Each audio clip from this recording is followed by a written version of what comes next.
Denver Broncos Mile High View. No commercials, no bullshit.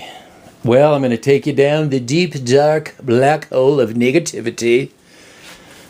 Okay, I gotta do it because nobody else will. I mean, what I'm going to talk to you about, sports talk radio won't even touch with a 10-foot pole because they're fucking blinders on. They can't see anything.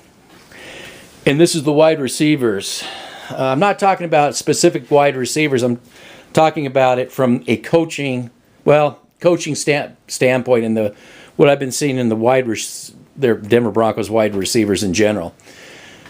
And I speak on authority because I used to play DB, and I know bad receivers when I see them, or when they're playing bad. Anyway, so I'm not calling for the wide receiver coach Zach his head, but what is going to have to happen is the wide receiver coach and Scan are going to have to work together, because as far as I'm concerned, I think the wide receivers need to be coached up better.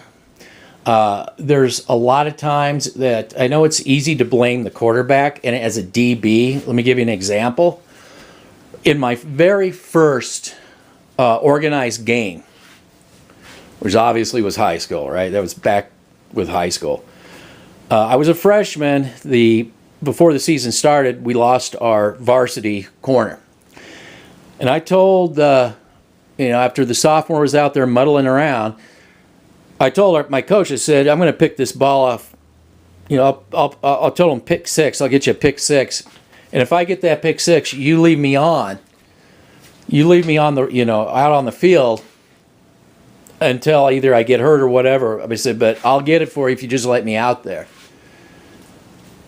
And the reason I knew I could, it wasn't because of the quarterback. I was a high school quarterback. Well, duh, for number one. But the receiver was lazy. I got a pick six. I got it. Right, just like I told him. And instead of taunting the quarterback, which so many people would do, I knew that fucking receiver just screwed his quarterback over. See it all the time. And I told him, I said, you just fucked your quarterback. Told him to his face. I said, that ain't on him. That's on you. And I see a lot of this with the Denver Broncos too. One time in particular, it was really bad. One of the tight ends, and I can't remember who it was, Case Keenum threw a pick that never should have been a pick. The quarterback's putting the ball out there. It's your job to fight for it. Nobody out there really fights for it. And that's bullshit. That's bullshit. When I played corner, I felt I was the wide receiver. Okay? And it was coverage by proximity. That's what I termed it. I told the coach, this is coverage by proximity. Because I had a knack as a kid, back when I was playing. I could, dart 5 yards, 6, 7 yards, fast. A lot faster than some dumb quarterback in high school could ever throw the fucking football. Duh. I know this is the big leagues.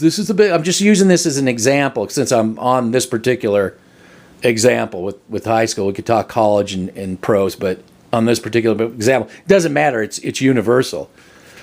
Now, pros are out there thinking a lot of things, They're thinking, well, I got my contract. How much do I really, push myself? Believe me, these things go on. But the coaching staff, Scan, the offensive coordinator, and Zach, the wide receiver coach, have better get these guys to start fighting for footballs and running some fucking routes. Now, this is the other thing that pisses me off.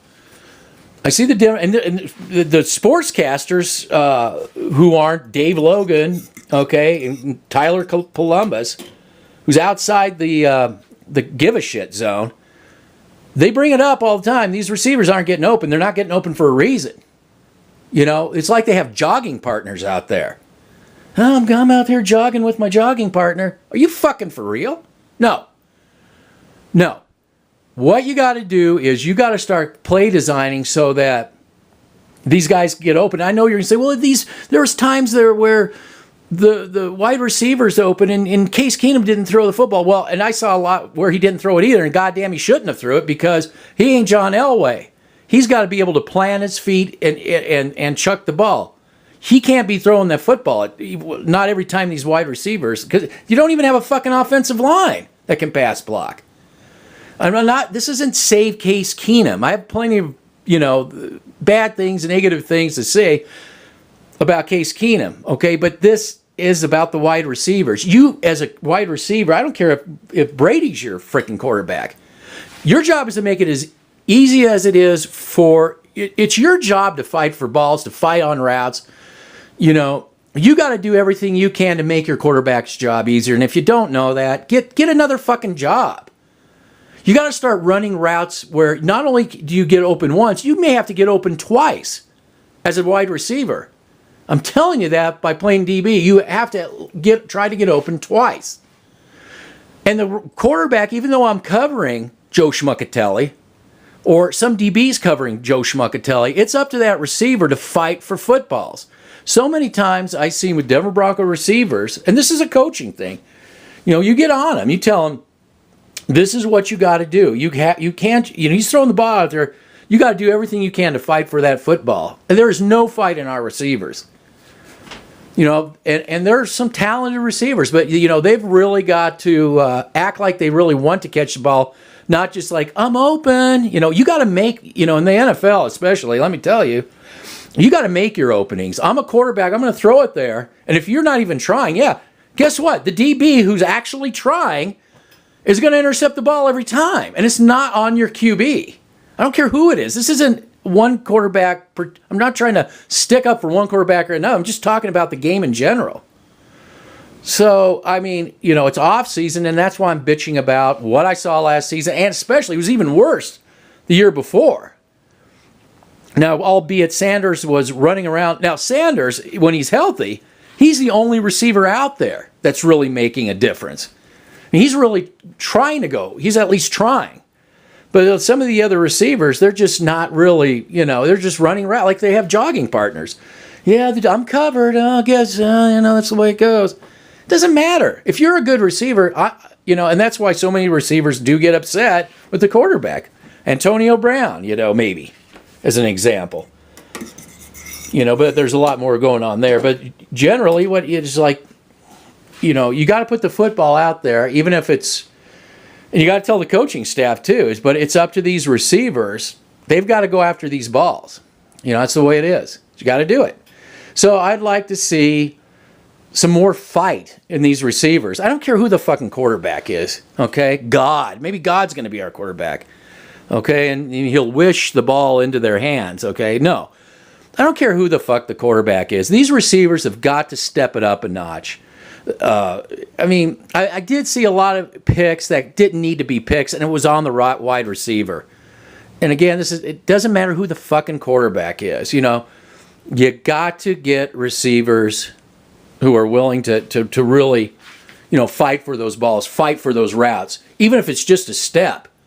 Especially when you get up to the big leagues, he's Mr., in high school. I'll tell you what, when you're up in the big leagues, you got to fight for that step. Just that one step could mean a reception versus, a bad, making your quarterback look bad. So that's just my wide receiver rant on the Denver Broncos. If you think these are the best receivers or they're playing, they couldn't possibly be playing any better, then go listen to Sports Talk Radio and just close your eyes, because guess what? They're never going to talk about this. All right? Now, for all you people who say I'm just too negative, this one's for you.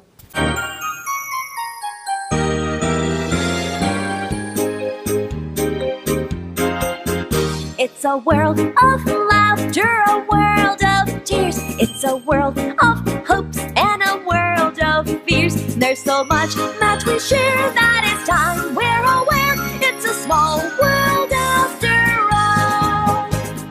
It's a small world after all. It's a small world after all. It's a small world after all. It's a small, small world.